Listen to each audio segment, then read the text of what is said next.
洪台扫过台东，造成农损甲民生的用水果用电农损失甲真严重，目前初估损失超过6亿。行政院长陈建仁早起嘛去台东县勘灾，院长表示讲，政府会提供相关的补助。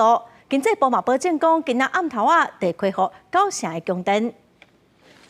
行政院长陈建仁到台东市用路排水系统，听水利署运用间接计划伫地方整治排水工程成效。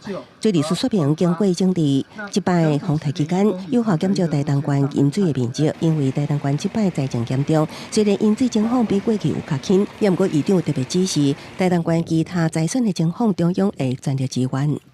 未来还要怎么样农业灾损的这个补助啦，还有相关复原的这个部分我们中央地方在一起来努力。因为台东环境各乡镇雨大风吹倒的路树真侪，地海真侪电线，捌达到7万外户停电。经过2天的抢修，目前剩7000外户，也无水电通用。经济部表示，已经加派北部县市的电力到台东抢修，今仔暗下全力恢复供电达到9成以上。只要路有通的，我们一定会全部做完。那9成以上，在今天天黑以前，绝对会完成复电。